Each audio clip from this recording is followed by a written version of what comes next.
Thanks for coming out, and thanks for making a nigga feel comfortable in the gayest place on earth.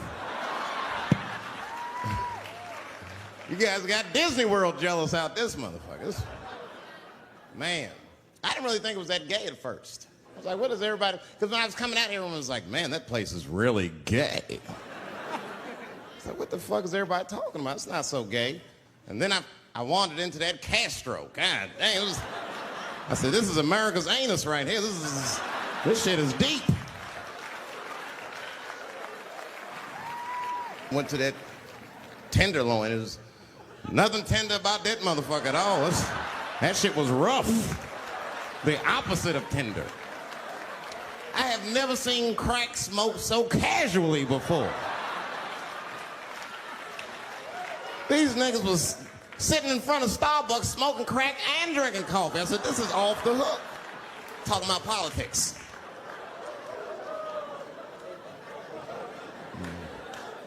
I seen one crackhead trying to break into somebody's car, man, and it struck a chord with me. I tried to stop him. I said, hey! And he looked back and saw me and said, oh, keep an eye out. I said, nigga, that was me that said that. I'm not trying to help you. I want this shit to stop.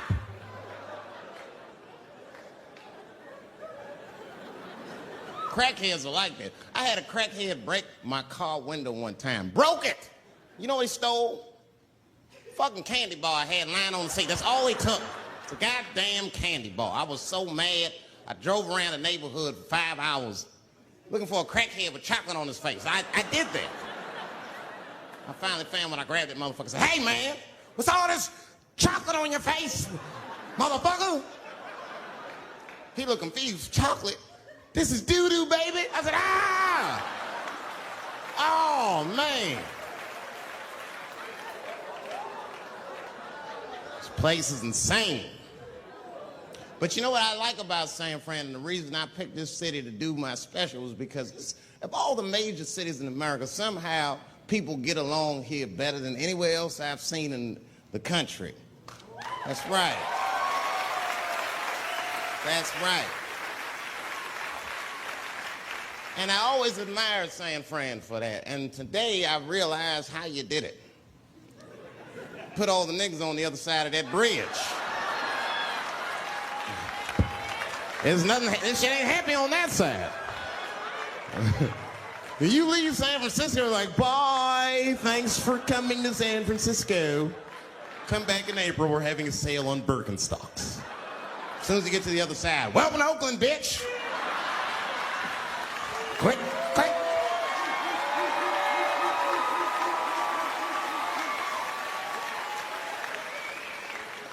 It's fucking crazy. But it also feel like it's an East Coast city in the West Coast. You guys got subways and shit. I'm scared of public transportation. I was on a bus that was held hostage 45 minutes. It wasn't life-threatening. I don't want to give you that impression. It was a dude jerking off, but the shit was scary, son. It was scary. It was right before it happened, I was on the bus smoking a cigarette. It's a long story. It's not the coolest shit I ever did. And people freaked out. Sir! Sir, put that goddamn cigarette out, okay? This is everybody's air, sir. I flicked it. I didn't want any trouble. And just at that moment, coincidentally, this homeless dude, out of nowhere, pulls his dick out. Started beating off. And I was furious. Because nobody said shit to this guy. They were just looking like, oh my God.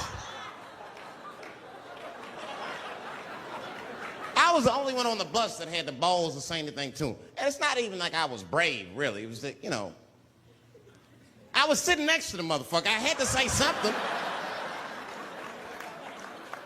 Come on, dog, you hit my elbows. Stop. Son, stop.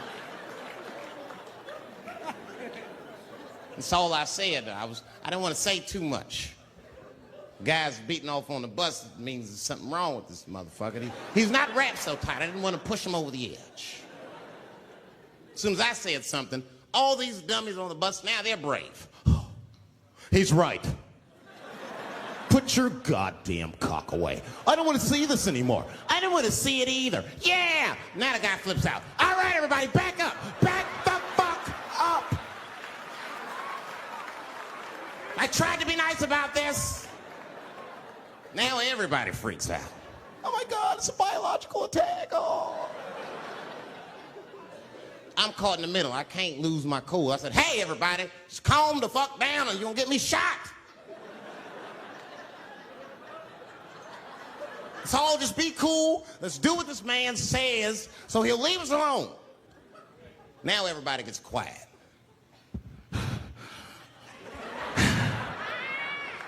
That's better. That is better. And then he started walking up and down the aisles. He was terrorizing us.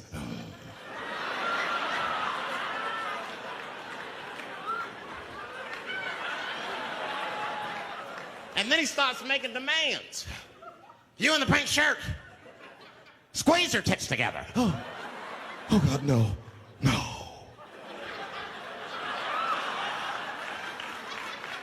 You, stick your finger in your butt. Why? Oh God, why is this happening? Oh God, oh God. He was working my way. Shit was tight. Just that minute. I got saved, dudes. I was so lucky. This guy at the other end of the bus, he snapped. He lost his mind. I seen it happen. Ah! He screamed out, rush him! He can't come on all of us and charge him out. Ah! And it was like a movie. This homeless dude seen him coming and shot one off. Ah! I dodged that shit like the Matrix. Niggas, oh.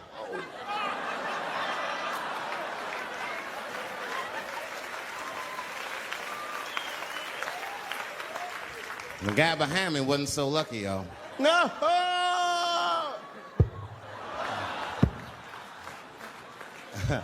That shit was gross. It didn't kill him, but I'm sure that fucked his day up. You're not gonna have a normal day if the homeless dude busts a nut on your forehead and 8:30 in the morning. That's a wrap on the rest of the day. Ah! This guy was freaking out. It burns! Oh! Oh! Oh! Everyone was standing around looking at him. Even the homeless dude felt bad. I guess he was finished. He came back to his senses. Oh, this is my stop. I said, relax, motherfucker. I had to say something. Relax. Oh, I can't. I got AIDS. I know it. I said, you can't get AIDS from a homeless dude busting a nut on your forehead. That's not how it spreads. I don't even know if that shit's true. That's just what I told him, man. He was so scared I had to say something. I don't know where AIDS comes from. Who the fuck knows? Scientists don't even know. Scientists still say AIDS started because somebody had sex with a monkey. Word. After all this research, this is the best explanation that you came up with, mother. Nobody fucks monkeys and people, you idiot. You either fuck monkeys or you fuck people. That's it. There's no in between. You're not gonna get some monkey pussy on Tuesday and then be like, oh, let me call Charlene on Thursday. No. Once you fuck a monkey, that's a firm decision. I'm out of the human pussy game for good. It's ridiculous. You act like monkeys are just as open as waiting for people to fuck them, man. It's ridiculous. The monkeys don't want to be fucked by people. Think about it. Think how hard it would be to catch a monkey and fuck it. That's ridiculous. That's how it had to go down. Who you think you're just gonna walk up to him in the woods and bribe this nigga with fruits and bananas? And, hey, buddy. Hey.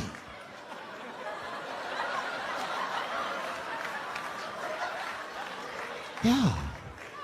There you go, buddy. Yeah. Yeah. There you go, your big, bright red ass.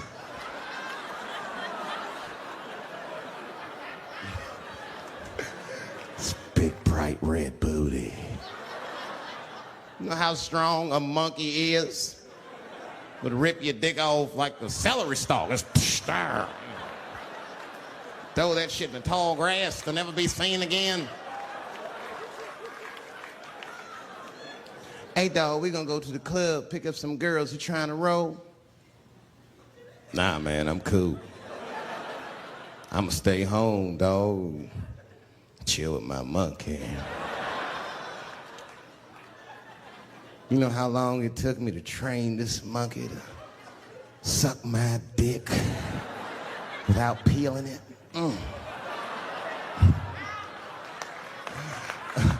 Last night, Chim Chim jerked me off with his feet. Nigga, only a monkey can show you that kind of love and tenderness.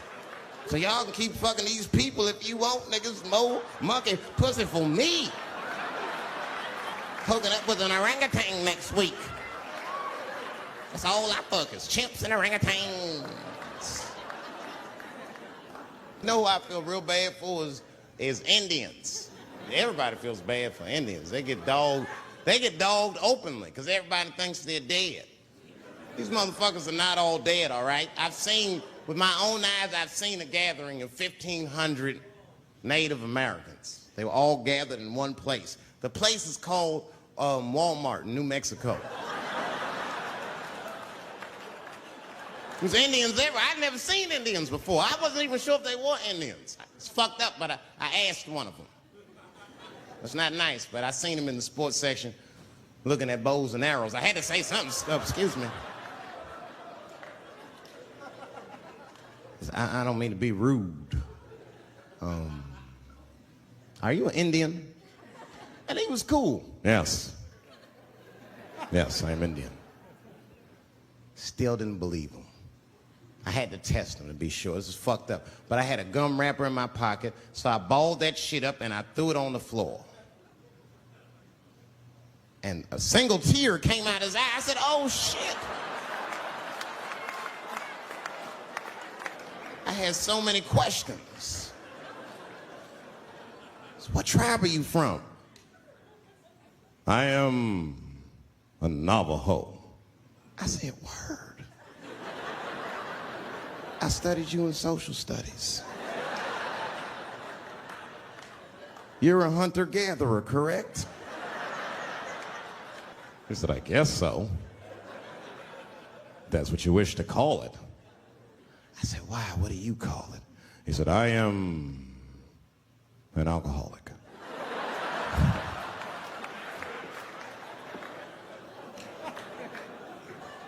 I said, well, what's your name, dog? He said, please. Dog is my cousin. That was a good guess. My name is Running Coyote. What is your name, friend? And that shit caught me off guard. I mean, I didn't want to say my name was Dave to a motherfucker named Running Coyote. This don't feel good enough. He just put me on the spot. I said, huh? My name, what? Oh, my name's Blackfeet. Then I changed the subject. Forget about me. What's going on with you? I want to meet your chief. Why don't me, you, and your chief and your friends get together tonight? We could have a real live peace pipe smoking ritual. We need to celebrate, nigga. I thought you were dead. And he set it up. It was beautiful. It was just like I dreamed. We was all sitting around. Them Indians was beating the drum. Some other Indians came out the back with a long blanket that was folded in half and put in front of us. Open that shit up, and on the blanket was a long wooden pipe with feathers. And bags of weed were all over the blanket. And Chief walked over.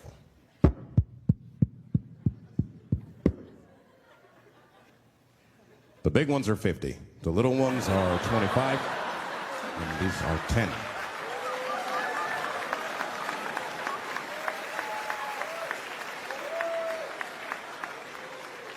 Me and those Indians got high as shit. I was baked. I told the chief, he was talking, I cut him off. Time out, chief. Sorry to interrupt. I'm fucking smashed, man. The weed's too strong. I'm itching. This is PCP. The spirits have got me. Chief, the spirits have got me. And the chief threw some water in my face. Calm down, blackface. Splash. I said, hey, it's Blackfeet, motherfucker. Take it easy.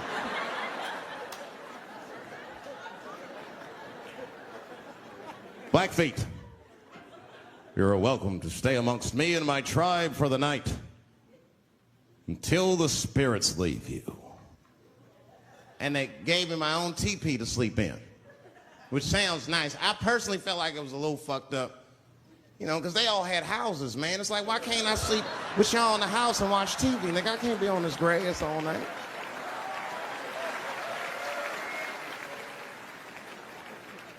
Yeah, Indians is rude, man. Everybody's rude. Indians, they eat nasty food. All they ate was corn and shit. Doritos, I think they called them. That's right. People only see the surface. They see the division in our foods. Just because I eat chicken and watermelon. They think that that's something wrong with me. Let me tell you something. If you don't like chicken or watermelon, something is wrong with you, motherfucker. There's something wrong with you. Where are all these people that don't like chicken and watermelon? I'm sick of hearing about how bad it is. It's great. I'm waiting for chicken to approach me to do a commercial, nigga. I'll do it for free, chicken. It's the least I can do. They make fun of Latin people for eating, what y'all eat? Beans, rice, corn. Listen, that's not a reason to hate a motherfucker, all right? It's funny, but it's not a reason to hate. The only reason these things are even an issue is because nobody knows what white people eat. You've been very good at keeping that shit a secret amongst yourselves.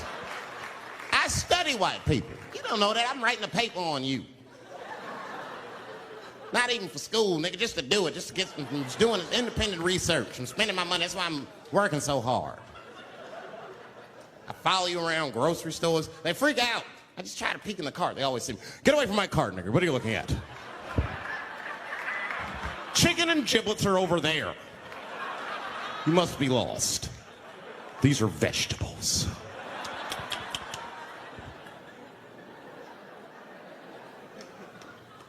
I know what you drink. See how quiet it got? Grape juice. Surprise, motherfuckers. You didn't know I knew about grape juice, did you? Oh, don't play dumb with me. Look at what is it? A lot of black people don't have the privilege of knowing about grape juice because they have grape drink. It's not the same formula that you get. Ain't no vitamins in that shit. You might have one of your black friends over. Todd, would you care for a glass of grape juice? What? Nigga, what the fuck is juice? I want some grape drink, baby. It's purple. I don't think I know what a grape drink is. What? I have some apple juice if you want. What the fuck is juice? I want some apple drink. Scream.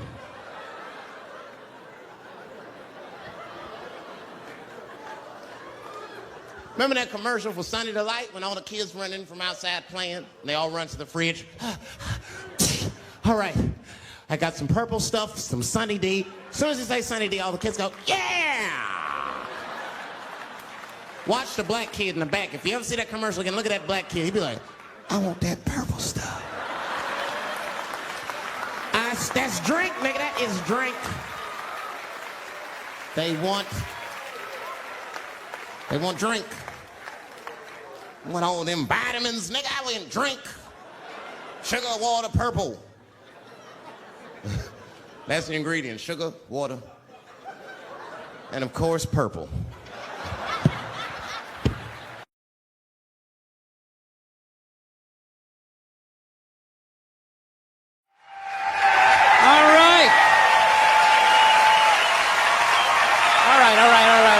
All right, everybody, so, yeah.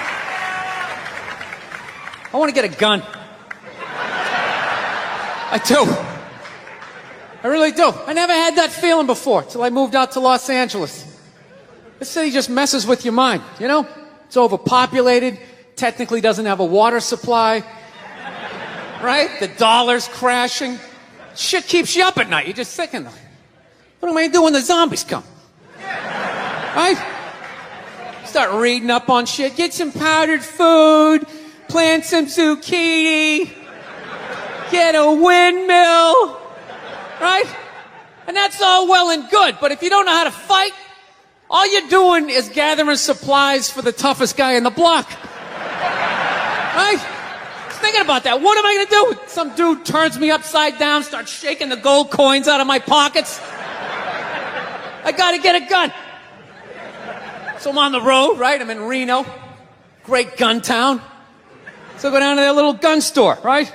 Come walking in, there's some redneck there. I'm like, hey, man, I want to get a gun. He's like, I hear you.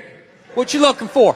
What you want? Mossberg, over under, 357 Magnum, right? Starts rattling off all this gibberish, right? I don't know shit. I'm trying to play it off. I feel like a bitch because I don't know anything about guns. So I was like, what do I do here?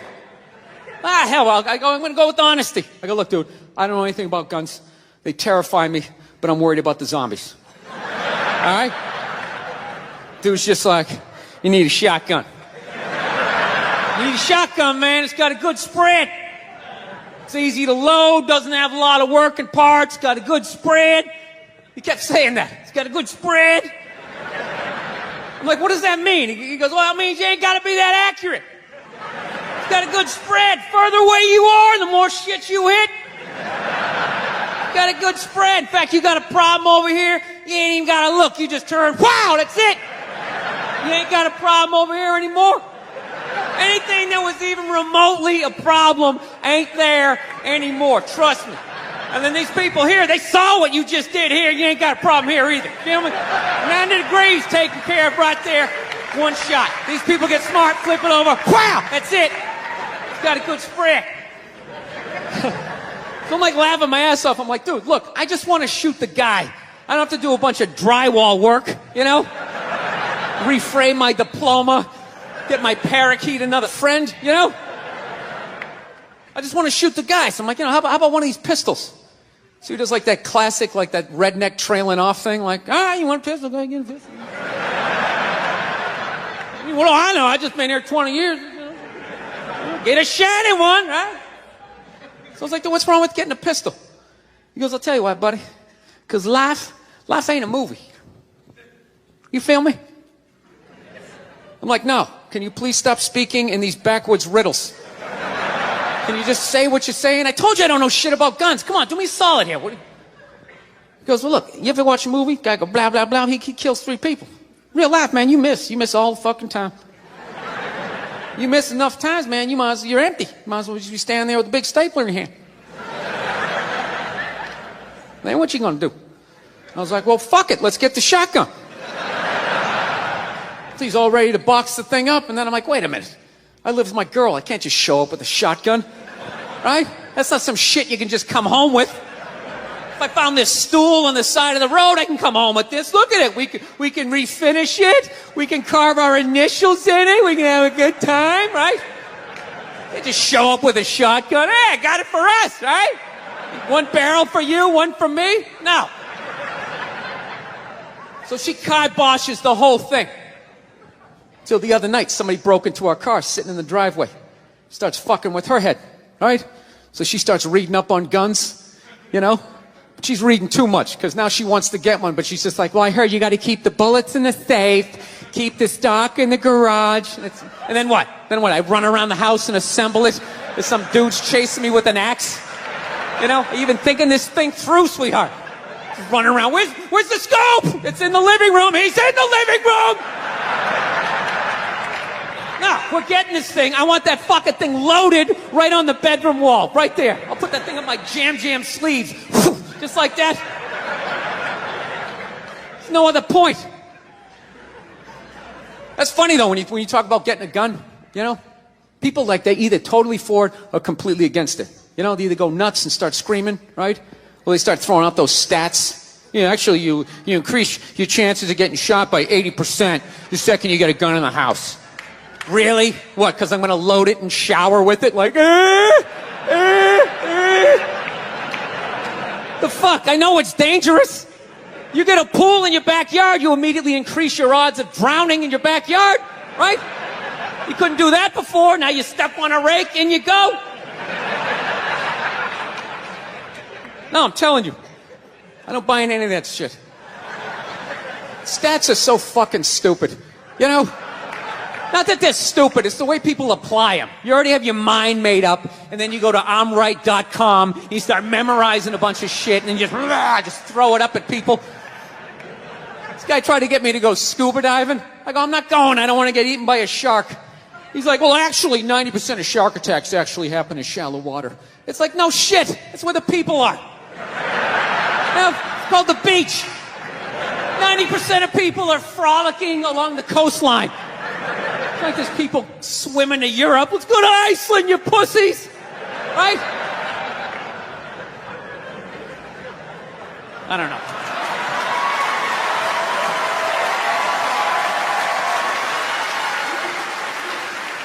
I hate guns, personally. I can't stand them. Yeah, but I have several. I don't want them, but I feel like I need them. Don't forget where I live. I live in Ohio. And anyone that knows anything about Ohio knows that even the word Ohio is an old Native American word.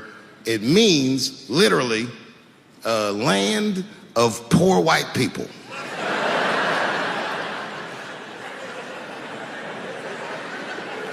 And I don't know what's going on down here, but in my experience, poor white people love, and I mean they fucking love, heroin. They can't seem to get enough of it. I didn't even know what I was looking at first. I was just driving like, why are all these white people so sleepy out here? Do you think?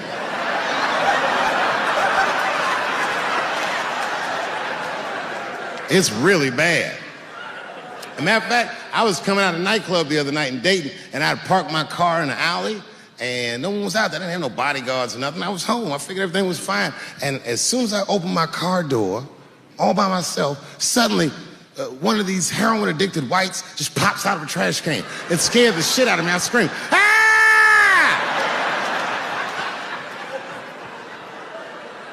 And then I realized it was a woman. She was fucked up. She said, "Hey, man. Hey, man, relax, okay? I'm sick, all right? I need some drugs, man. Please, I'll suck your dick for $5, man." I was like, ugh. 2.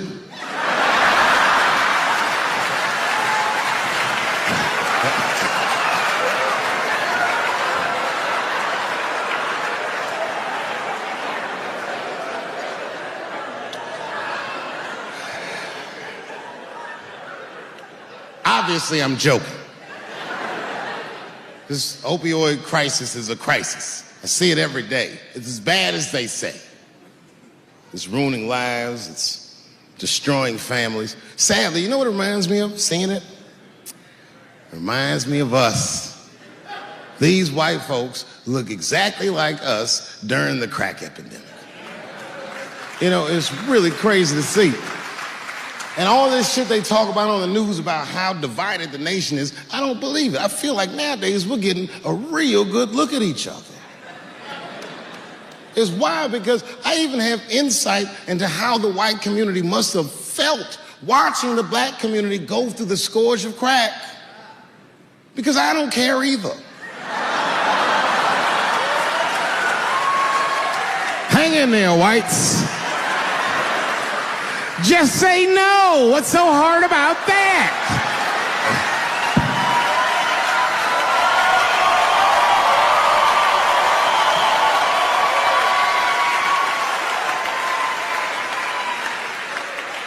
Remember when y'all said that to us? But it's okay. There's no grudges. Now you finally got it right. Once it started happening to your kids, you realize it's a health crisis. These people are sick. They are not criminals. They are sick.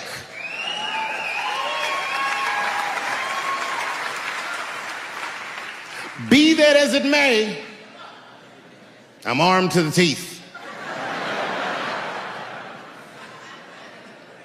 First gun I bought was a 12-gauge shotgun. I didn't want the gun. Remember, though, I'd moved to a farm, and I was sitting there on the porch, and I see a white dude walking across my property, entitled, like he's supposed to be there. He had a rifle over his shoulder, too. Ain't that a bitch? I said, what the fuck is this guy doing on my property? I was mad as shit, but I was unarmed. So I ended up just waving to this motherfucker like a bitch. I was just like,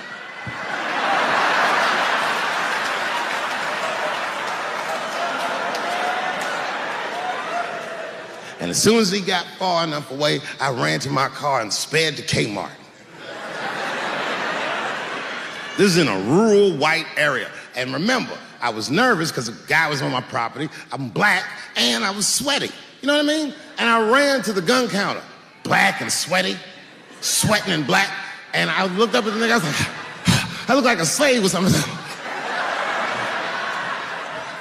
I said, I need a gun immediately, like that. Just like that. The guy didn't answer, no questions. He just grabbed a 12-gauge shotgun, handed it to me. I'd never even held a gun before. I'm not a dummy. I'm like, well, I need some bullets too. And the guy reached under the counter, put 2 box shells on the counter. He said, all right, buddy, which box do you want? And I didn't know. One box had a picture of some ducks on it. The other box had a picture of some deer. I said, well, what's that box with them ducks? He said, oh, that there's bird shot. And then he goes just like this, I'm not exaggerating, he goes, that won't kill a man.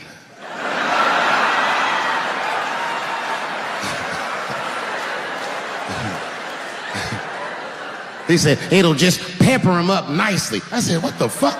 Pepper? You know what it means to pepper a motherfucker up? It means that when the shell explodes, hot BBs will shoot out of the barrel of the gun, not killing a motherfucker, but penetrating their skin and shallow flesh. Boy, that's gotta hurt. Hot BBs? Ha ha! Remember when Dick Cheney shot a motherfucker in the face and he lived? That was birdshot. I said, well, what's that box with the deer on it? He goes, oh, that there's buckshot. That'll put a hole in the goddamn truck if you wanted to. But I didn't know that if you're defending your home with a shotgun, the formula dictates that you're supposed to buy both boxes. This was not a formula that I was familiar with. It goes like this. The 6 shots in 12-gauge shotgun, so when you load the gun, you load it like this. First shot, bird shot. Next shot, buckshot. Bird shot, and then after that, gun's Jamaican. Buckshot, buckshot, buckshot.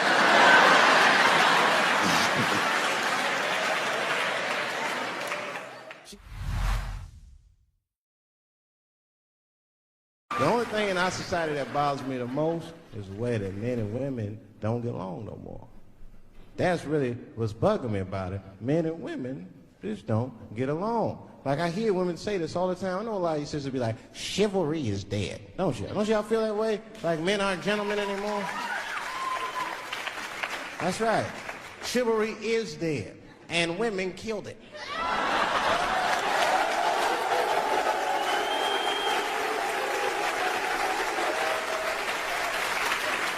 There's a fundamental difference in the way we're going to see things. We're not going to see eye to eye on this issue. We're just not. Our tests in life are different. A woman's test in life is material. A man's test in life is a woman. Now, by test, I mean that those are the things that we desire. Men have nice cars. Not because they like nice cars, because they know women like nice cars.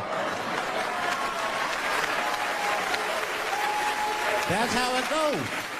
Because men are hunters, and the car is the bait. And the woman comes and says, ooh, nice Porsche. Gotcha, bitch. That's how it is. That's true. Come on now, you go to a woman's house, her house be comfortable as shit. Women love comfortable surroundings, so men get comfortable surroundings. Let me tell you something. If a man could fuck a woman in a cardboard box, he wouldn't buy a house. But that's still not where chivalry got killed. Chivalry got killed by the feminist movement on the magazines that got women going crazy, because women got too much advice about men from other women. And they don't know what the fuck they're talking about.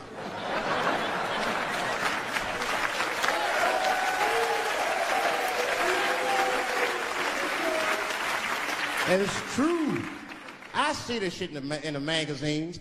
I don't read them, but I be seeing the cover. I be in the grocery store, fellas, you look at one of the magazines, like, what is this? And they say on the cover, 100 Ways to Please Your Man by Some lady.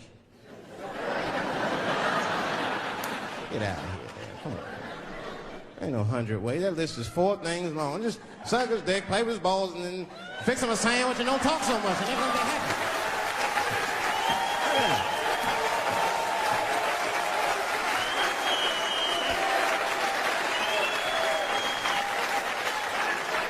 And then the magazines trick the women. The magazines start picking at your self-esteem. Every page you turn, you start feeling fatter and uglier, and you feel like your clothes aren't good enough. And the magazines have you forgetting how fucking beautiful you are. And that's what happens. Now look what happens. And then you forget how beautiful you are, and we all suffer. If pussy was a stock, it would be plummeting right now because you flooded the market with it. You're giving it away too easy. I'm just being truthful. I'm just talking. It would plummet. You'd be watching the news today, pussy plummeted again from the NASDAQ. Gold is up 10 points. You can see it. You ever have this happen? This is how confusing it is. This is the practical application of what I'm talking about. Like a guy be out, this happens to a lot of guys. You be out at a club, bar, right? You're just kicking with your boys, and a girl walks by, and man, she looks good. She looks good. Not good in that classical way. I mean, you know, I'm talking good like she got half her ass hanging out her skirt. Her titties are all mashed together, popping out the top of her turtleneck and shit.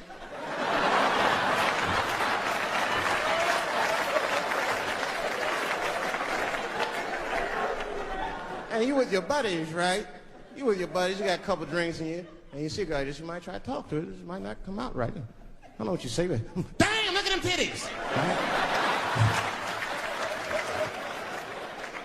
The girl gets mad and says, wait a minute. Just because I'm dressed this way does not make me a whore. Which is true. Gentlemen, that is true. Just because they dress a certain way doesn't mean they are a certain way. Don't ever forget it. But ladies, you must understand that that is fucking confusing. Yes, it is. Now, that would be like me, Dave Chappelle, the comedian, walking around the streets in a cop uniform. Somebody might run up on me. Oh, thank God. Officer, help us. Come on, they're over here. Help us. I'm like, oh, just because I'm dressed this way does not make me a police officer. You understand what I'm saying? It's like, all right, lady, fine. You are not a whore. But you are wearing a whore's uniform. I'll tell you that shit right now. Little misunderstandings can happen. And then men, we misunderstand women a lot. You know, we always undermine their feelings. You can't do that to them. You can't. Because, see, feelings are, you see how they're clapping? Feelings are very important to women. They are all important to women. I'm just learning this shit. Everything's based on how they feel. You can hear when they tell stories. You ever hear a man tell a story, it'd be just facts. Who, what, when, where, why. It was me and Bob, we was at Safeway. Then that nigga Bob said this. Then I punched that nigga, and then I broke out. That's the story.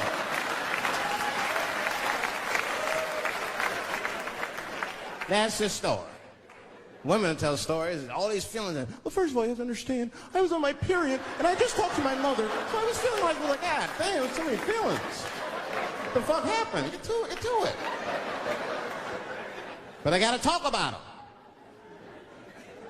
Gotta talk about them. That's how they always get me. I'll be sitting there, watching TV, chilling and shit. My old lady come up to me. David, we need to talk. Fuck! I don't say that out loud. That's how I feel inside. Because I know every time we need to talk, We need to talk about some shit that I gotta do. We don't ever have to talk about anything she needs to do.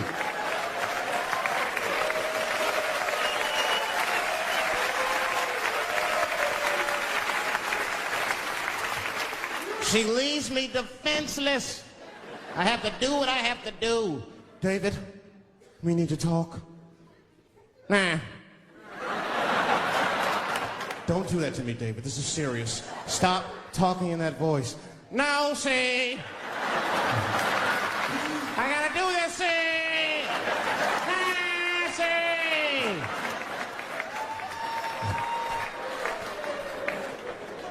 I complain, but I'm happy I'm with somebody. I don't want to be single. I don't like that.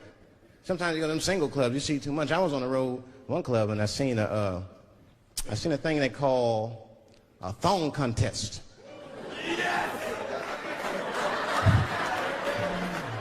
Yeah, I seen a thong contest. Yeah, it's some scandalous shit, all right. I couldn't get over that, man. Because the DJ, I was dancing with a girl, and the DJ said, everybody that wants to be in the thong contest, please report to the DJ booth. The girl was like, excuse me.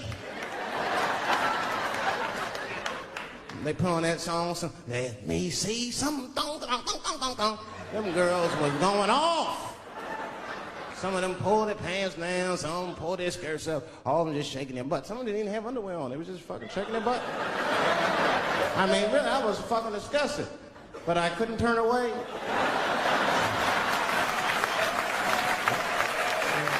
But no, please, for the squeamish, just plug your ears.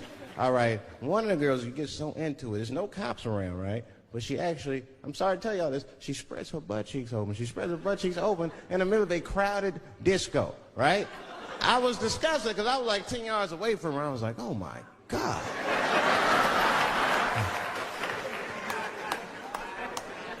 Is that her birth canal?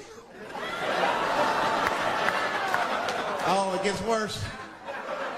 Good God Almighty, is that a baby? I know that's gross. It's gross, because it was a baby. Oh, it was the same baby from the projects. She's like, I snuck in the club, nigga. I got that weed if you need me. Just pat on the ass, and I'll come out. Hey guys, thank you very much. Everyone in LA for a wonderful week. Been great here. You know what? It's been 10 years since the last time I played Los Angeles, if you can imagine. I know, I've been gone for a very long time. And unbeknownst to you, it was a difficult 10 years. I'm not gonna take you through all the agony I've been through, but it was tough. Some of it you might have seen. I don't know if you ever saw on TMZ, the big headline, Dave Chappelle, drunk on stage in Detroit. Well, if you saw it, I wasn't drunk. I had smoked some reefer with some rappers. Yeah. I don't know if you know anything about hanging out with rappers, but their weed is very strong.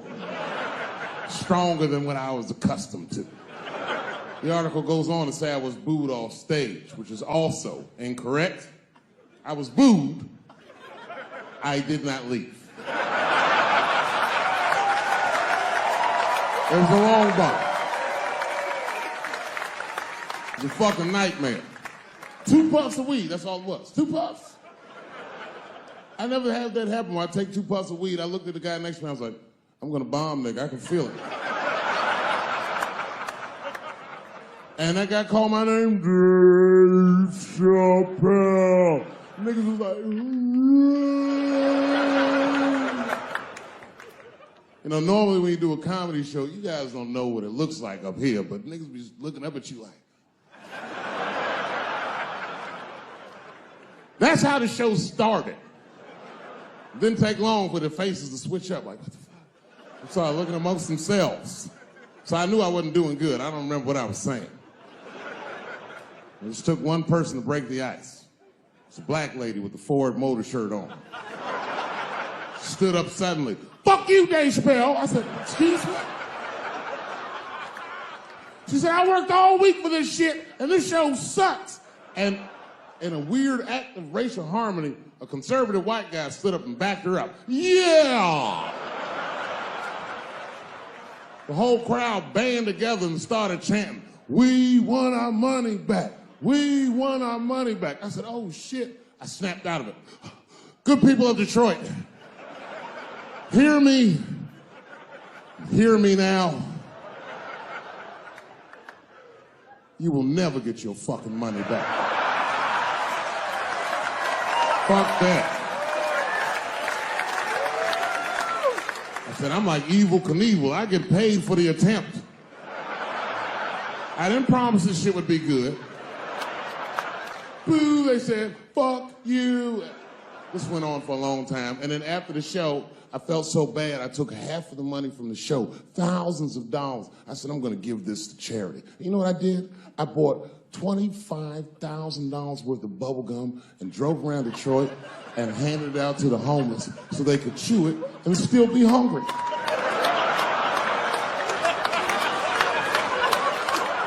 I was very mad at Detroit that night. Because not only did I bomb, nigga, I had to go back to the very same room the next night and do it all over again. Fucking nightmare. That would be like if you were having sex with a woman and for some reason, this would never happen, but for some reason, she had a mouse trap in her pussy. You get caught in the trap. And then you gotta fuck her again tomorrow night. I'd still do it, but you know, I'd be careful the next time. The old mouse trap in the pussy trick, eh? Fool me once.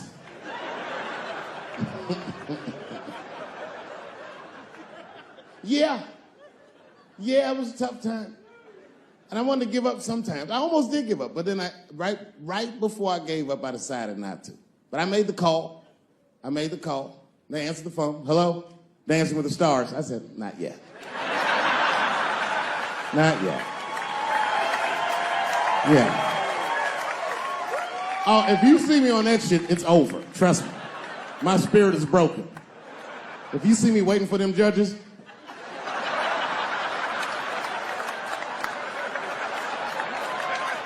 getting critiqued on my cha-cha, fuck that. I've been hanging out in there. I haven't been working in LA, but I come out here and hang out and shit.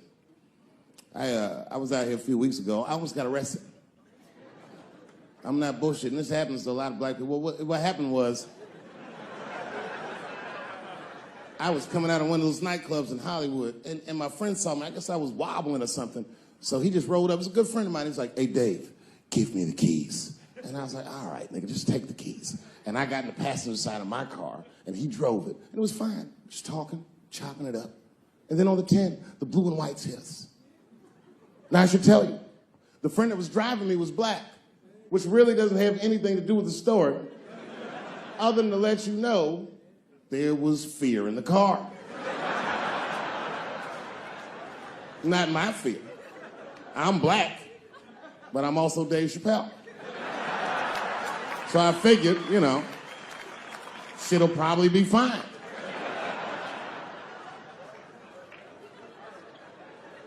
Traffic stop started off on the right foot. Cops came up to the driver's side. Hi, how you guys doing? And he recognized me immediately. Oh, Dave Chappelle. And I looked at my friend like, we getting out of this shit. And then he says, you know, you guys were swerving in the lane. Do you mind just stepping out the car for a second? Still no cause for alarm. I looked through the rearview mirror. The body language of the arrest looked good. He was talking. So then I started fucking with the radio. You know, a traffic stop's going good if you listen to the radio when someone else is outside of the car. But then when I looked back in the rearview mirror, something had gone horribly wrong. That motherfucker's back there like. And the next thing I knew, they were stuffing him in the back of the car. And I thought, you know, when anybody would think of a situation like that, oh my God, what is going to happen to me?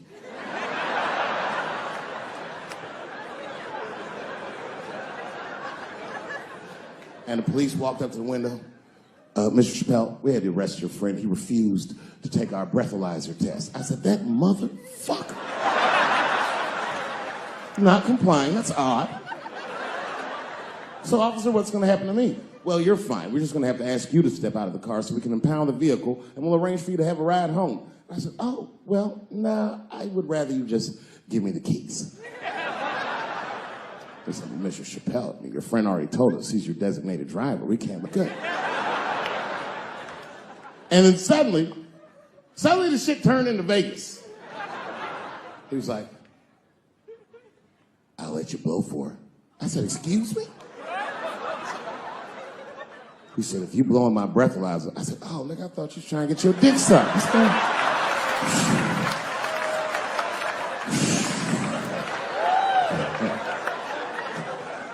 If you blow in my breathalyzer and pass, I'll give you the keys to the car.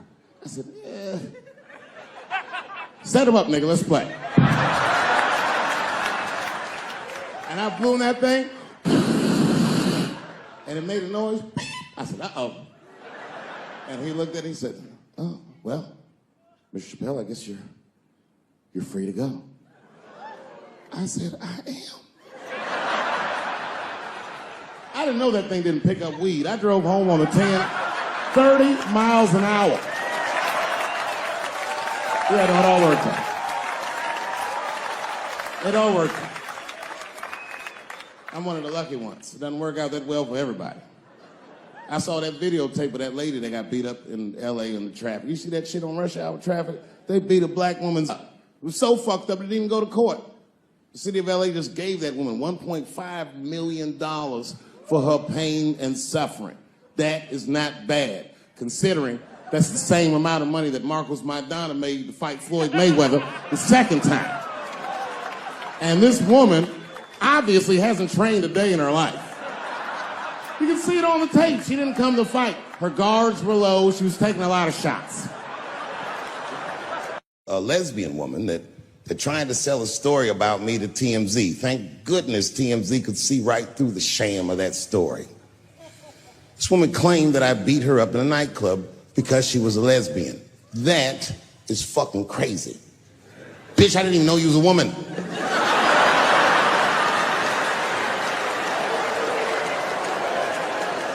Thank God TMZ didn't believe that.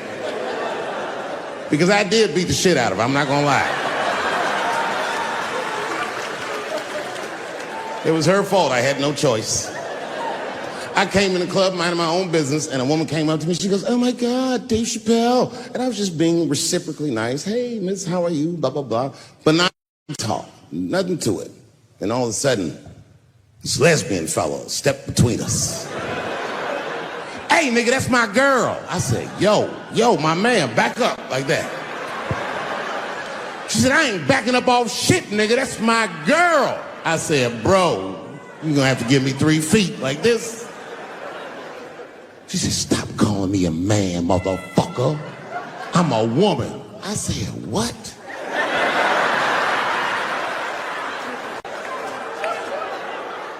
And then I looked deep in this nigga's cheekbones.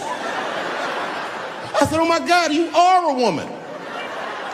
It was just too much for me to even wrap my mind around. But I tell you what, I unballed my fist immediately and I softened my posture so that she would know she's in no danger. I even changed the tone of my voice. I said softly, sweetly, like a pimp might say. Bitch, I'm about to slap the shit out of you.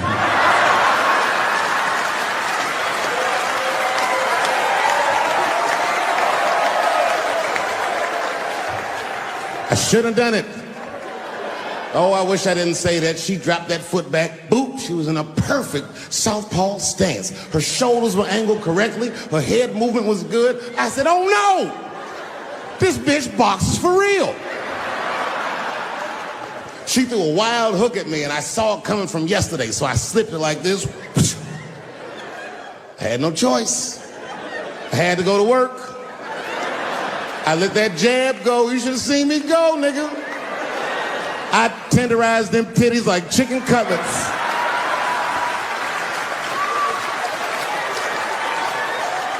I whooped the toxic masculinity out of that bitch.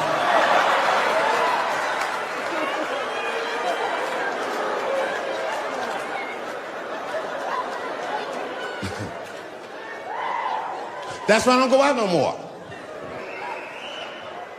Just trying to chill. I'm just trying to live a peaceful life. That's why I live in Ohio. You know, I live in a little town in Ohio. It must be like 3,700 people. Small hippie town. Culturally, it might feel like Ann Arbor to you. You know what I mean? Just a bunch of hippies and shit like that. And niggas always ask me, like, Dave, why you live in that hippie town? And I'd be embarrassed to tell them the truth. But you know why I live there? Because Yellow Springs, Ohio has the most beautiful women in the world. And a lot of people might disagree with me, but you gotta see them for yourself. They're gorgeous. But it all depends on what you're into, you know what I mean? I like white bitches with dirty feet.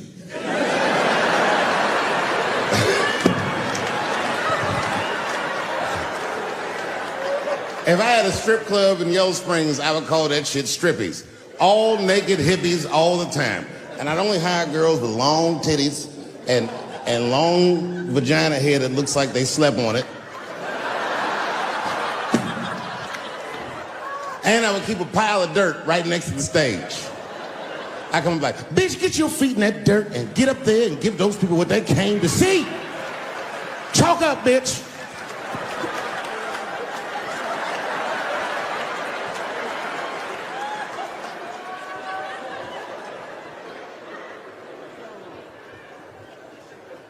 A couple years ago, I was in Ohio at a shopping mall.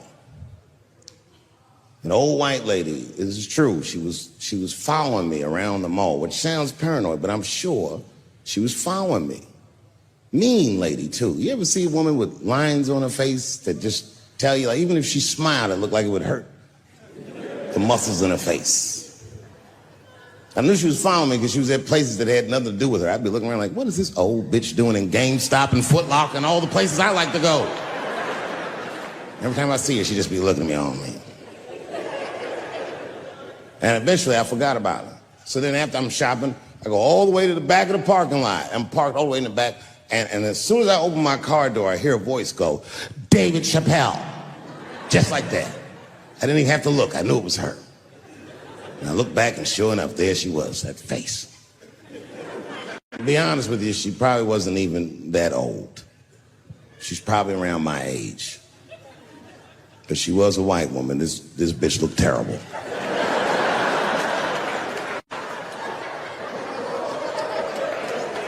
Going all the way. I kept my cool. I was nice. I said, hello, miss. And she didn't say anything back. All she said was, I watch your comedy. I said, uh-oh. And then she says, it's true. She goes, it sounds to me like you hate women.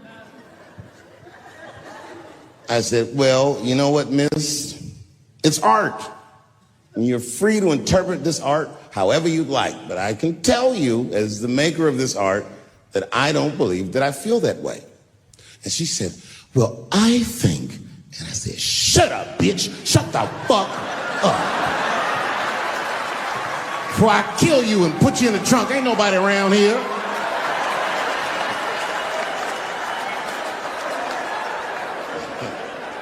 I'm just kidding, I didn't say that. I felt that way, but that's not what I said. I was more clever than that. You know what I said? And this is exactly what I said. I said, miss, before you finish that statement, let me ask you a question. Where'd you see me? Did you buy a ticket to a concert I did? I doubt that. Or maybe you watched one of my specials on Netflix. Or did I follow you to your car and do my act? She said, what? I said, keep it in the comment section. Bitch, this is real life. Ta-ta.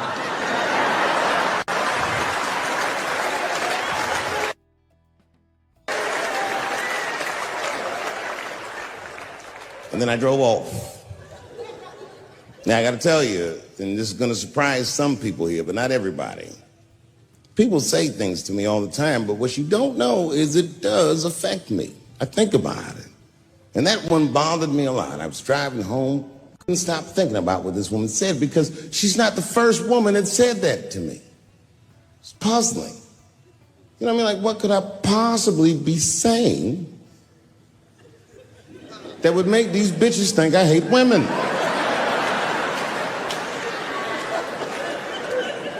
Couldn't figure it out. So you know what I did? I Googled the dictionary definition of a feminist just to make sure I was talking about the right thing. And do you know, sir, what the dictionary definition of a feminist is? I didn't either. Listen to this. Webster's defines a feminist as a human being, not a woman, a human being that believes in equal rights for women. I was shocked that that's what that meant. Because by that definition, I would consider myself a feminist. And I didn't even know that at the time.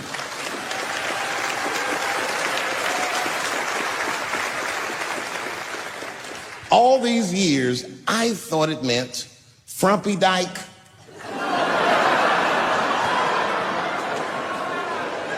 Well, that's who's always talking, to be some chick in overalls. Men are trying to rape us. Ah, not you, bitch. Me, please.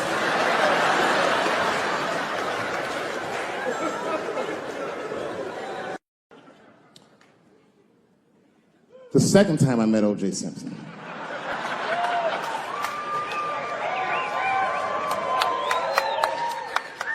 was right after the trial of the century. There I was, now a young man of probably 23. O.J. Simpson was the most famous or infamous face on planet Earth. I was in a restaurant in Beverly Hills with my agents. I wasn't alone in the restaurant, but I was alone. I was the only black person in the restaurant. And in the 90s, that felt very uncomfortable. Now I tend to enjoy it at this age.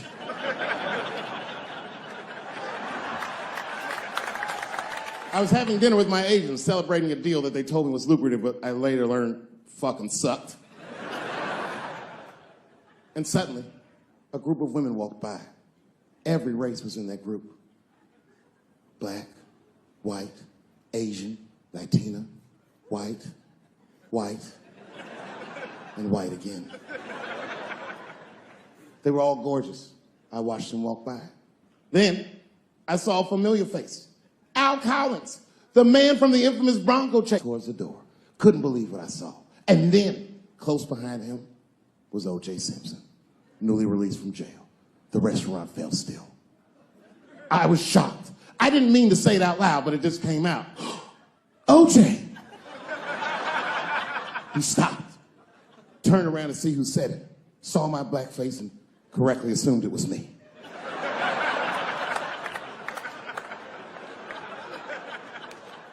I was sitting in the corner of the booth.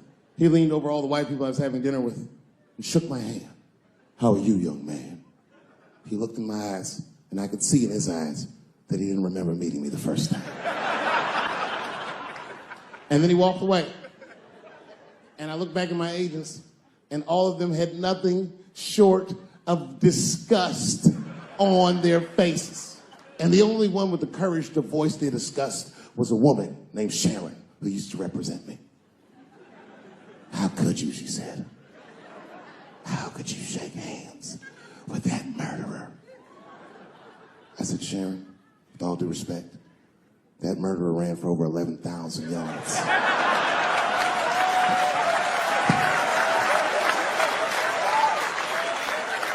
And he didn't fit. Glove didn't fit. Get over yourself.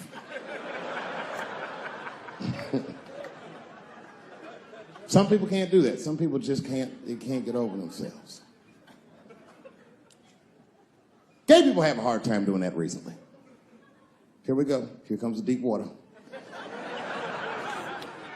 No, recently I've noticed that. I noticed it with that Manny Pacquiao controversy. Yeah, no, it was now in the gay community's defense. Manny Pacquiao said some outlandish shit about gay people. Very, very not nice things that I won't repeat, but there was biblical verses and some analogies to animals. Wasn't a good look. Nike took his shoes immediately, which I thought was a little harsh. A little harsh. You know what I mean? Because he's just because he's Asian. You know what I mean? Fuck you gonna take shoes off Asian dude to appease a gay dude? You know what I mean? No? You don't know what I mean. But Asian people kind of know what I mean. No? No Asians in the front? No? No, this is what I mean. Okay, look. Okay, you're an Asian dude. No, I say this with no disrespect. But we're all Americans, right? And we can agree that America has a huge body count all over the world, but nowhere more than Asia. Literally, if you look at history, recently, we have bombed the masculinity out of an entire continent. We dropped 2 atomic bombs on fucking Japan, and they've been drawing Hello Kitty and shit ever since. There's a lot of lady boys in the wake of our bombs. And I know these things because my wife is Asian. She's Filipino. All right, well, okay, so that explains it. Now you know why you see me at all those Filipino events.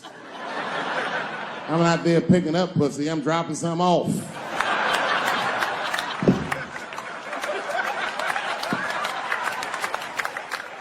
I take my wife to all that shit. I took my wife to see Pacquiao fight Mayweather. We sat ringside, okay? That was a quiet car ride home. That's what that was. But if you know what's popping in the Philippines, you know that they got a whole generation of kids in the Philippines growing up without their mothers. Yes, a lot of women in the Philippines go to the Arabian Peninsula, they come to the United back home, which is still one of the #1 staples in the Philippines economy, money that their expats send back to the Philippines.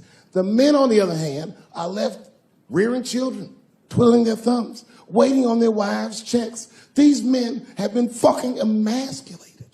And then suddenly, a boxer rises from amongst them and reinstates their manhood with his motherfucking fist. This is not the guy you're supposed to ask, what do you think of homosexuals? He's not your champ. Shit. That's why I don't have a sneaker deal, because if you say something that people don't like, they'll take your fucking shoes off. Road ahead. They've got the longest mental gap to bridge. That's all I'm saying. Because, you know, whenever I see one of them T's on the street, I don't mind them, but I'll be like, man, I miss Bruce. I'm sorry, guys. I'm 42. I remember Bruce Jenner. Before the Kardashians, before all that, this motherfucker was a white American superhero. It was amazing. He was beating Africans at track and field. We'd never seen anything like it. He was on my cereal box growing up. You know how much of that cereal I ate, nigga? I didn't know he was gonna do that.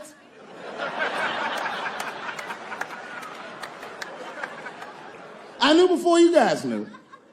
I heard things on the street in Hollywood. You know, you just be out, see people. Hey, what's up, Kanye? Why the long face? Nigga, you'll see. I got 2 mother-in-laws now.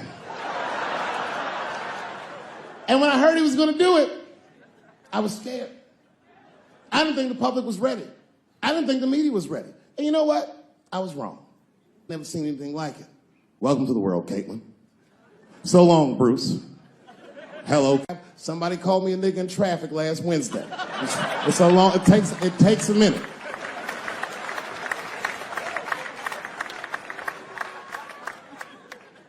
My wife's friend, Stuart, told me that. My wife has a lot of gay friends. Stuart's their leader. She has a lot of gay friends.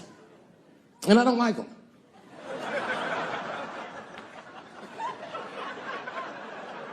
Not because they're gay, I'm just judging them on the merits of their character. They're just not nice dudes. They're fucking rude house guests. They're sitting on my couch, giggling with my wife, eating my motherfucking macaroons.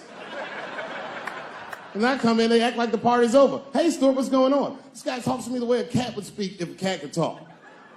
Hi, David.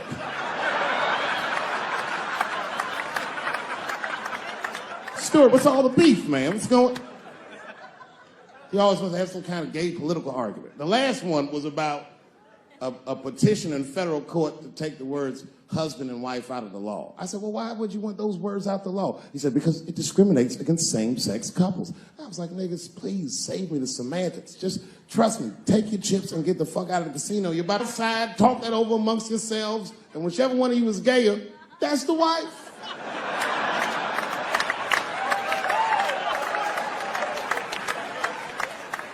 No, Stuart didn't like that. Stuart educates me about this movement, you know what I mean? I didn't even know shit about it. He told me it's called LBGTQ. I was like, what the fuck is the Q? Does that even make sense, Q? Turns out Q is like the vowels. That shit is sometimes Y. It's for gay dudes that don't really know they're gay. You know what I mean? Like prison fags who are like, well, I'm not gay, nigga. I'm just sucking these dicks to pass the time. I'm not G, I'm Q. Ugh.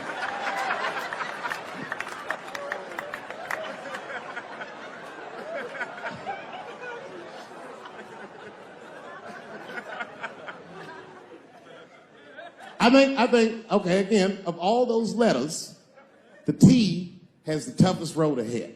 In fact, I think the T should stand for tough. If Martin Luther King had a sneaker deal, we'd still be on the back of the bus. They always true, the Nike exec would come up, hi, Martin,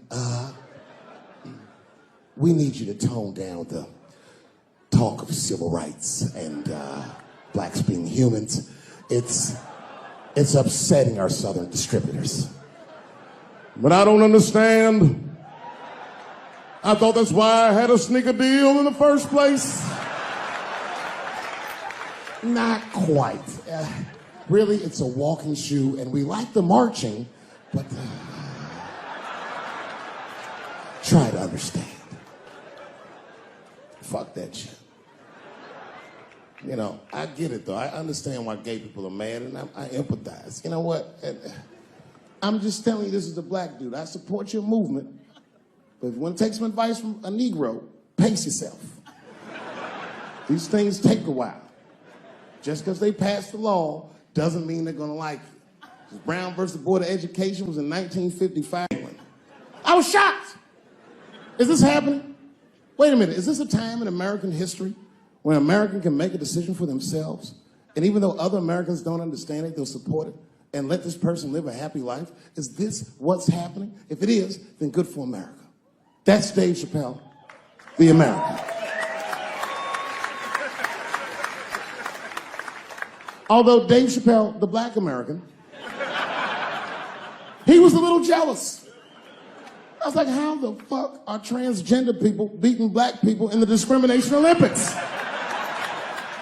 If the police shot half as many transgenders as they did niggas last year, it'd be a fucking war in LA. I know black dudes in Brooklyn, hard street motherfuckers that wear high heels just to feel safe.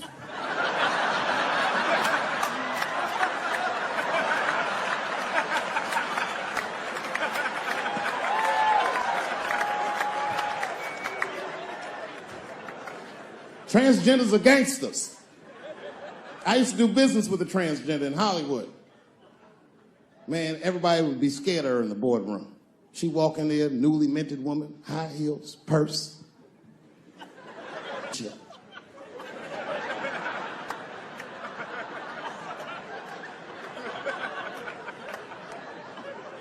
And then she walked to the head of the conference table, stare at us all, reach in her purse, pull her old dick out and throw it on the table. Let's talk business, gentlemen. Ah!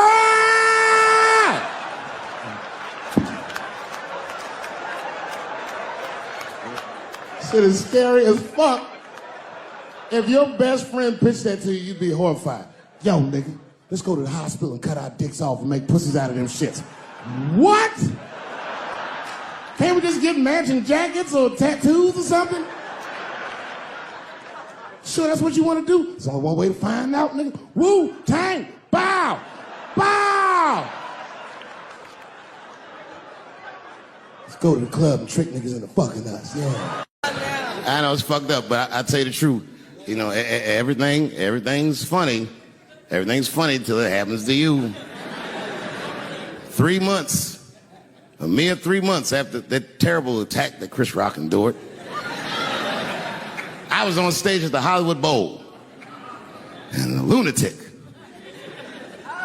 jumped out of the crowd and attacked me. Now, I gotta tell you, if it happens to you, you don't even know what the fuck is happening. It was like slow motion. I just looked over. I don't know this nigga. And I just looked and said, oh my God, I'm being attacked.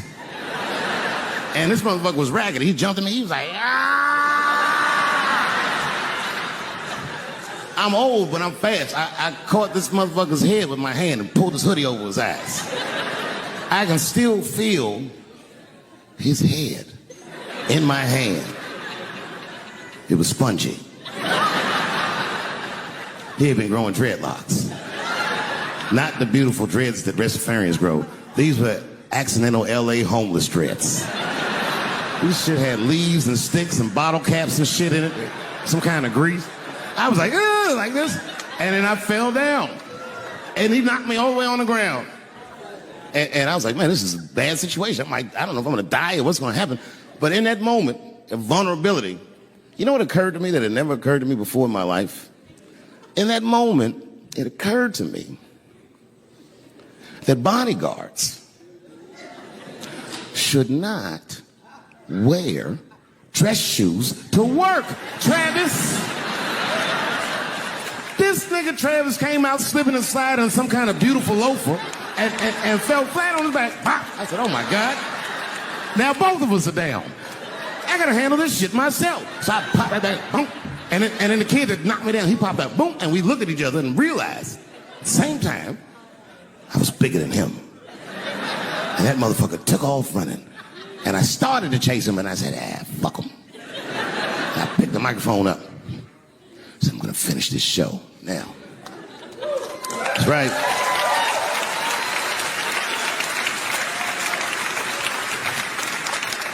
For 3 months before that, I'd been making fun of Chris Rock.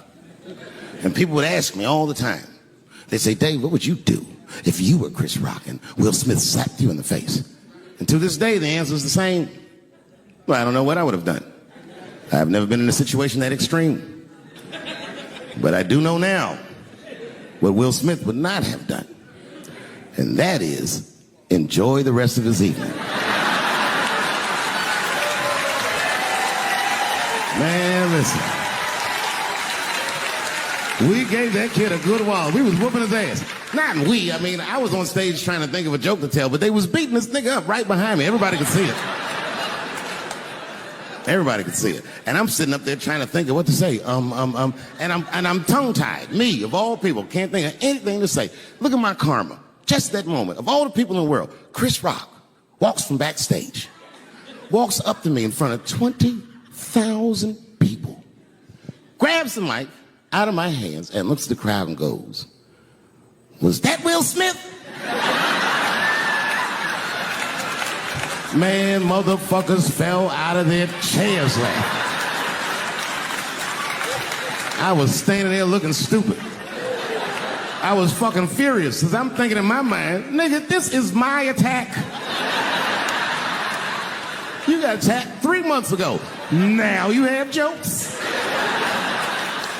So I snatched the mic back from Chris and tried to get one off, but my shit did not go good at all. I didn't know what to say. I was just like, it was a trans man. And the crowd was like, boo. It's LA, we like trans people, boo.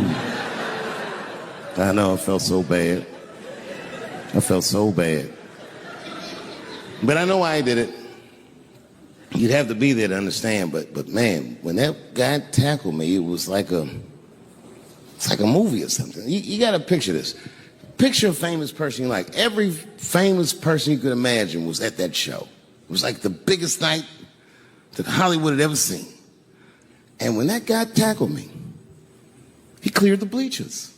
I had to watch the tape afterwards to know this happened, but as soon as he tackled me, Jamie Foxx was the first motherfucker that jumped out of the crowd. He was wearing a white cowboy hat like he knew this shit was gonna happen to him. Never seen this nigga in a cowboy hat before. And Jamie started chasing that motherfucker around like any given Sunday. And that kid was fast as shit, was juking and shaking, and he broke Jamie's ankles, and he just kept running And then Jon Stewart from The Daily Show ran from backstage and jumped at this motherfucker like Super Jew. He was like, ah! And the kid seen John coming, so he jumped back and John went flying that way. And this kid was fast. And then he turned around, he sees the emergency exit, he starts running for the emergency exit. Just before he got to the door, motherfucking Puff Daddy from Bad Boy Records jumped in front of the door. That nigga was like,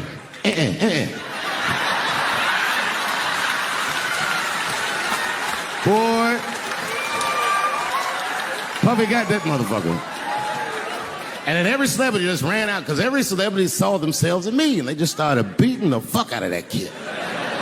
And I know Chris was backstage looking like, nobody helped me.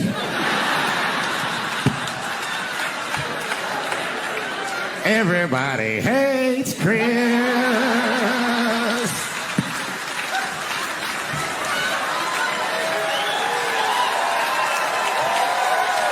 Thank you.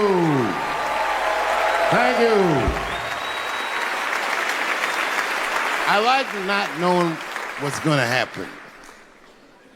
I like making memories. Sometimes I do all this crazy around my colleagues just so that they can tell their friends I did it. But rather than talk about myself, just briefly, I want to just talk about my genre. Stand-up comedy is an incredibly American genre. I don't think any other country could produce this many comedians. And unbeknownst to many people in this audience, I don't think there's opinion that it exists in this country that is not represented in a comedy club by somebody. Each and every one of you has a champion in the room. We watch you guys fight, but when we're together, we talk it out.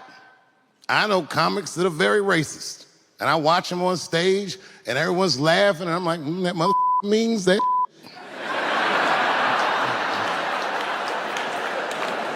Don't get mad at them, don't hate them. We go upstairs and have a beer, and sometimes I even appreciate the artistry that they paint their racist opinions with.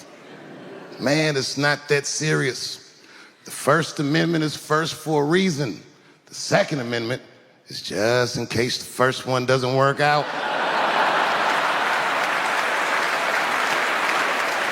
We gotta let some air out of the ball, man. The country's getting a little tight. It doesn't feel like it's ever felt in my lifetime. So tonight, I am honored that my colleagues are here in comedy and in music.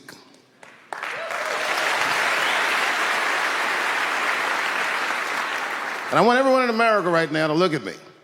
Look at me smoking indoors. I didn't ask anybody, I just did it. What are they gonna do? Kick me out before I get the prize? No, nigga, this is called leverage.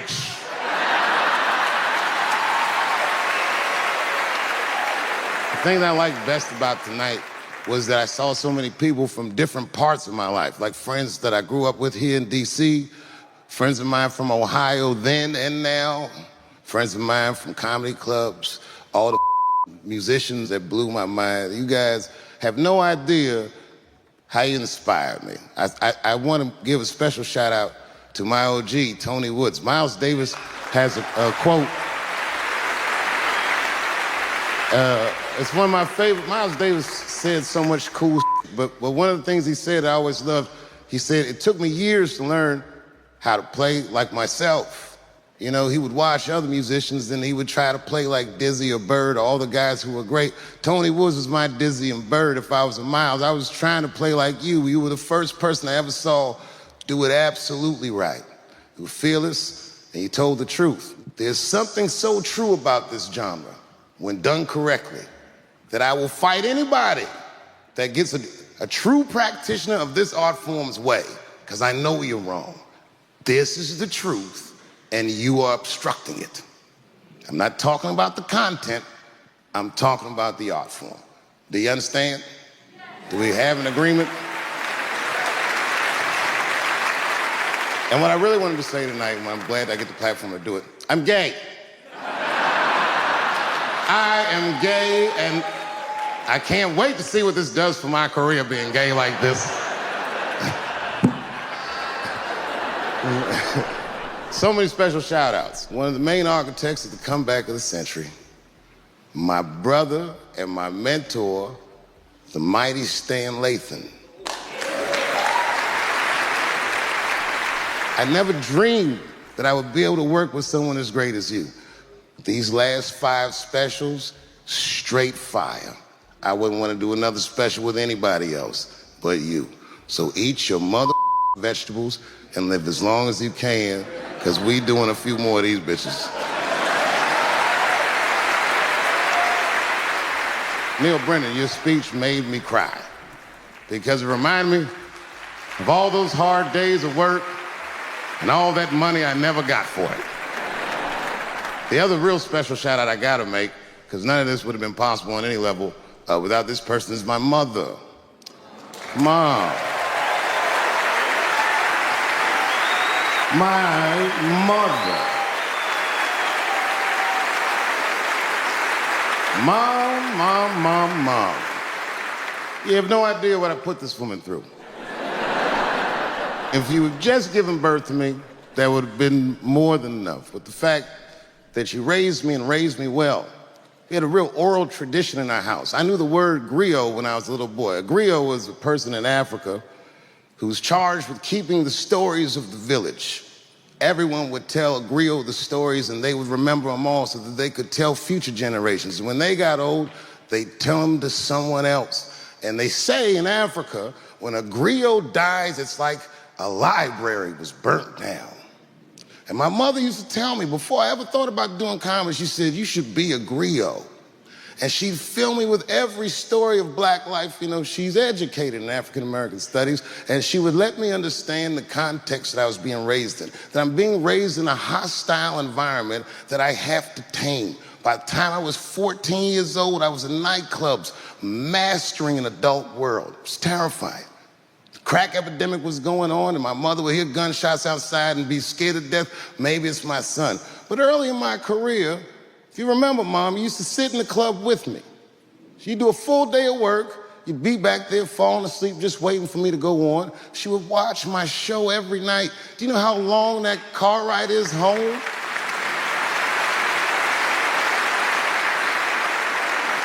How many of you have ever heard your mother say, jokes were a little too much tonight, son?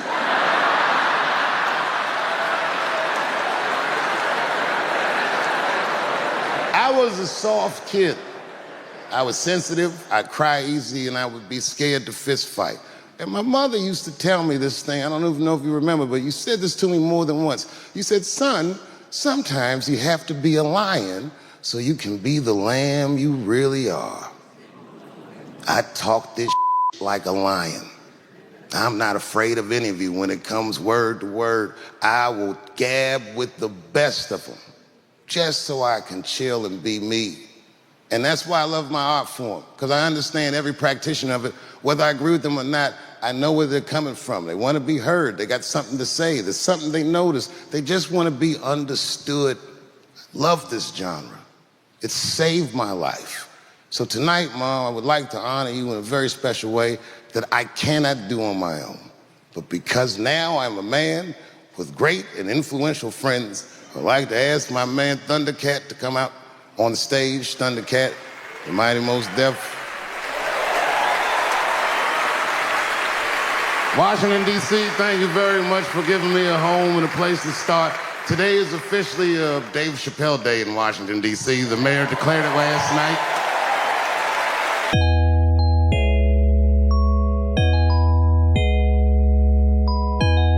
Before I did Killing Them Softly, when I was 22, HBO gave me the biggest opportunity of my life at that time. They gave me a half-hour special, but this shit was not like a special, you know what I mean? It was like, it was generic. It didn't even have a title. It was just Dave Chappelle. And I shot it in San Francisco at a place called Broadway Studios, which is on the second floor of a building. And beneath Broadway Studios is a nightclub. And the special was only supposed to be 30 minutes. And I got ready, I practiced, I did all the shit I was supposed to do. And the night that I taped, 20 minutes into my 30-minute set, I'll never forget this, music music started blasting from the nightclub underneath. You could hear it real loud, and it fucked my whole show up, and I was devastated. I was a young man. I really believed in what I was doing, and I thought that my dream had been killed.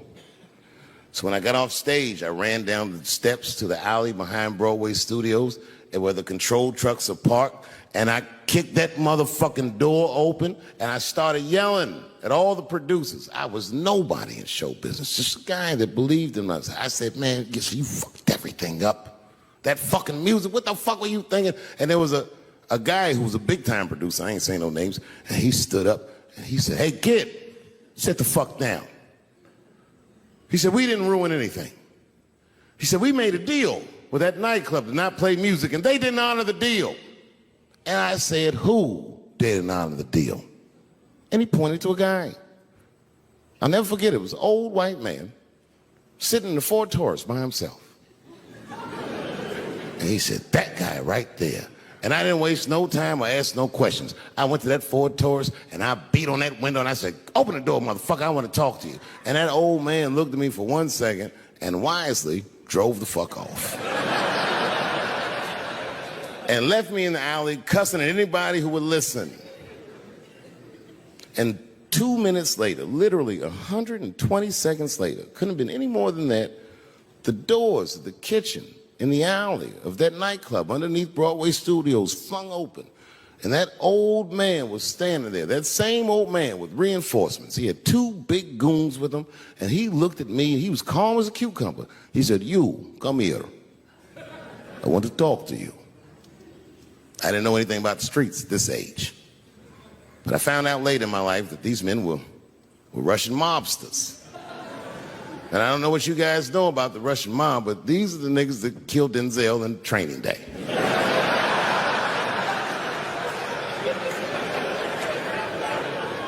And all the producers knew what I was up against. They said, Dave, do not go in there. And I said, fuck y'all. And I walked right into that kitchen, and they closed the doors behind me, and it got dark as fuck in there. And I knew, I'm not dumb, I knew I was in a bad situation. But you have to understand, I believed in what I was doing, and I didn't give a fuck. Just kept cussing at these motherfuckers, telling them how they ruined my life. And that old man couldn't believe that I was talking all this shit. And as soon as I took a breath, he stopped me gently. He said, hey, kid, listen. Your friends lied to you. He said, we made a deal, but your friends never paid me. And when he said that, I realized I was locked in a kitchen.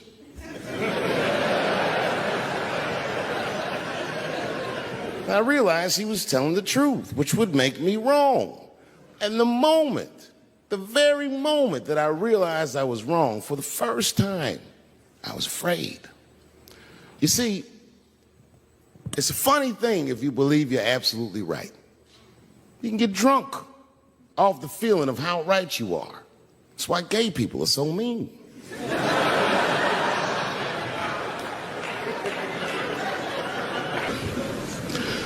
I started doing stand-up comedy when I was 14. I'll never forget the first time I was on stage. The guy that introduced me was a guy named J.T. Newton. I'm 47. I can close my eyes and remember the introduction like it was yesterday. It went like this. Ladies and gentlemen, this next young man coming to the stage is starting his comedy career tonight. Who knows? We may be witnessing the birth of a star. Please welcome Dave Chappelle.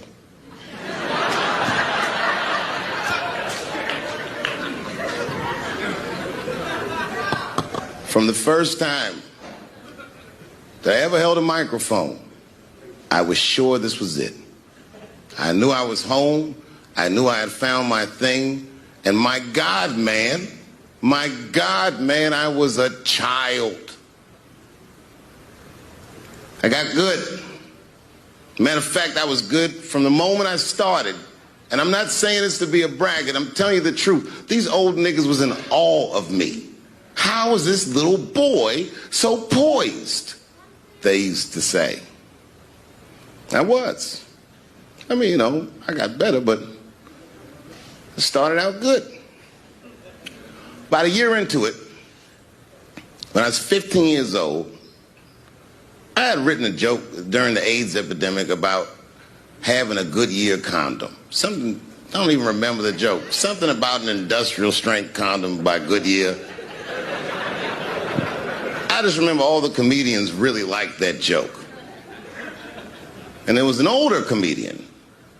And he came to me one night after the show, after he saw the joke, and he said, listen, I got an audition at another comedy club, and I was wondering, do you mind if I do that joke? I just want to borrow it. Now, I'm a kid. I don't know any better. I'm like, borrow it? Well, I guess, sure, if it'll help your career. I let him do the joke. And then weeks later, I was waiting to go on in a comedy club, and he went on before me, and he did the joke. And after the show, I pulled him aside, and I said, hey, man, I don't mind you borrowing my jokes, but you got to give them back. He said, oh, I forgot to ask you. He goes, let me buy that joke from you for $50. And I said, man, I'd do it, but I'm just starting out. I need all the material I can get. The idea being that the more material I can accumulate, the faster I'll be able to make money for my work. I said, I can't do it. I want my joke back. I'll never forget this. Remember, I was a 15-year-old child. This guy was a grown-ass man. He stood up over me so I could see how big he was. And he said to me, really? I can just take it. And he did. I got scared because I was a child. But I never forgot that. I never forgot that. I was 15 years old. I'm 47 now. I think about this guy all the time. When I look at my own kids and I see how young and innocent they are, I can't believe someone did that to me. And I don't think about it every day because that was the worst thing that happened to me. I think about it every day because that was the first time that someone ever did that to me. But in my career, it has happened many, many times since where someone would intimidate me or scare me and take something that I believe was mine. I'll tell you another story. Now I'm 18 years old.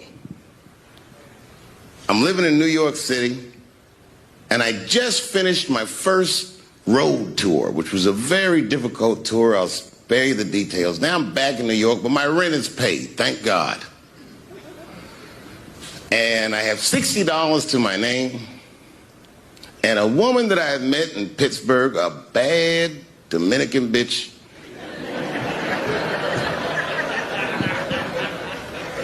was coming to New York. She was going to spend the weekend with me. I couldn't wait for her to get there. She was coming that evening. But remember, I only had $60 for a whole weekend to entertain a bad bitch. Now I'm walking through Greenwich Village, and I see something I've never seen before.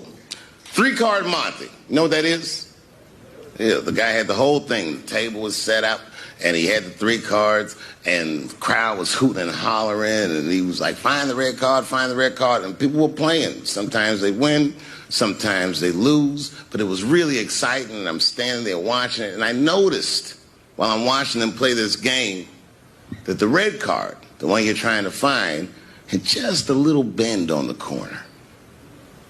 And I'm watching it, and I'm like, yo, this guy doesn't seem to know that red card is bent. I'm going to beat this motherfucker. And I walked up to the table, and I said, let me play a hand. And I put my last $60 on that table, and he starts to shuffle and find the red card, find the red card. And I kept watching that bent card go around the table, make sure I kept my eyes on that bent card. And when he stopped shuffling, and he said, find the red card, I pointed to it with confidence. Here it is right here. And he flipped it over, and it was black. And he took my money. I couldn't fucking believe that. How did this nigga do that? Was that magic or sorcery? I was confused. So you know what I did? I sat there, and I watched him for a real long time play the game. And I realized that all those people who was doing all that hooting and hollering and betting, my God, they were his friends. They were in on the whole thing. I felt so wronged. I felt so stupid. And then the next sucker came up to the table and was about to put his money down. And I said, fuck that, man. Don't put your money there. All these niggas is in on it. It's a trick. And when I said that, the guy that was dealing, and this motherfucker was huge, snatched me up by my collar. Feel how strong he was when he grabbed me. I was a skinny little guy. And he was gonna maul me. And the only reason he didn't, I'm sure, is because he saw the fear in my face. And that fear, he looked at me. I saw his eyes go from hard to soft. He softened. Then he looked at me like the way a father would look at a child. And he said to me, young man, don't ever come between a man and his meal. I never forgot that either. Most niggas would have to run the streets for years to learn a lesson that profound. It took me 2 seconds. Never get between somebody and their paper. Taking a man's livelihood away from him is akin to killing him.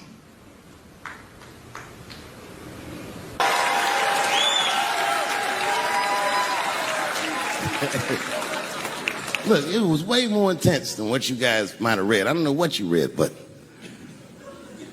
the kid, while we was beating on him, reached in his waistband, pulled out a .22 caliber pistol. That shit was mayhem. Everybody started screaming, oh my God, he's got a gun. He's got a gun. And then I got scared. I was in the back, but I was scared. Because I knew that everybody that was with me was armed. Yes, if they had shot and killed this kid on stage at the Hollywood Bowl, like I pay you to do, Travis.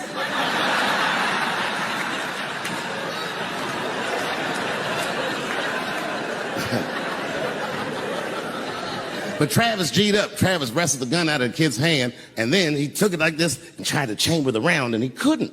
So he pulled the trigger, and it wasn't a gun. A knife blade popped out of the front. I guess this kid was gonna stab me. Some scary shit. So the next night, even though I didn't have a show, I said, I gotta get right back on stage. And I went and did a show. And someone in the audience screamed out, Dave, what happened with the attack?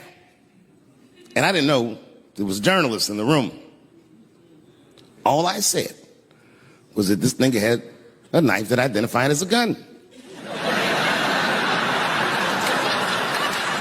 I got 6 more weeks of bad press for that joke. I didn't even do nothing to this nigga. That's not right. That was not right. And then the New York Post went to the jail and interviewed my attacker like he was some kind of hero. And I read that interview. It turns out the entire attack was my fault. Yes, I triggered him. I didn't mean to. I had done jokes about the homeless.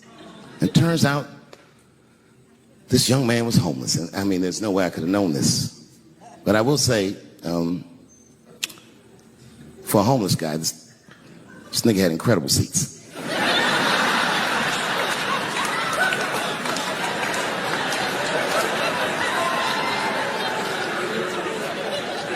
Oh, and they said I triggered him because I had done LBGTQ jokes, and it turns out this fella was a bee. That was the headline in the article. It said, Dave Chappelle's alleged attacker is bisexual. I said, alleged attacker? This motherfucker definitely attacked me. I'll show you the tape. He's allegedly bisexual. I'm gonna need to see him suck somebody's dick before I believe the rest of this article.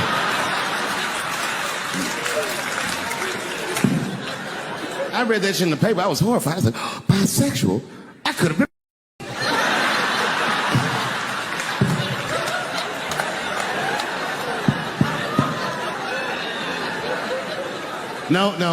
No, you know what though?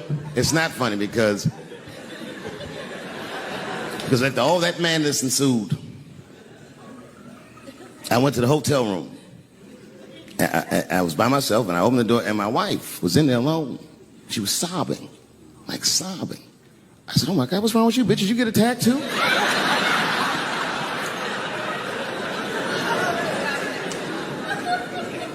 And she's crying. She said, oh my God, David. She said, if you had died tonight, me and the kids would have nothing.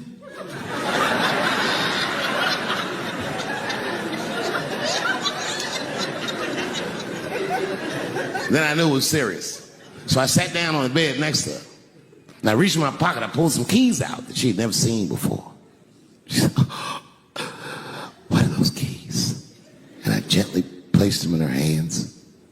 I said, sweetheart, those are the keys to my safe deposit box.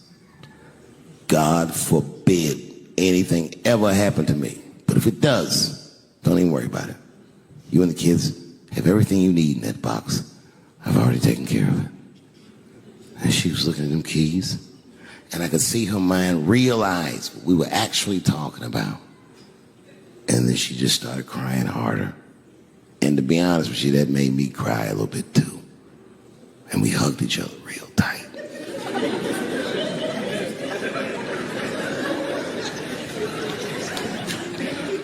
Do you know this bitch looked in the box while I'm alive and well? Who does that? Oh my God. And then she was mad at me. She said, God damn it, David, I opened that box. I said, you did? She said, yes, I did. And there was nothing in there.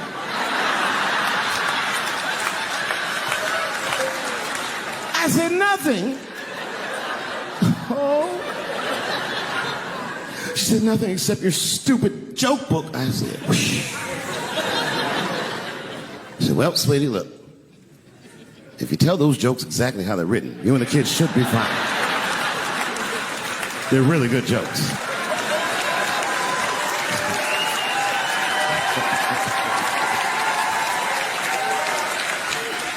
She's like, good jokes? What is this shit? Come join me in my watery grave. No, you gotta roll your throat. Join me in my watery grave.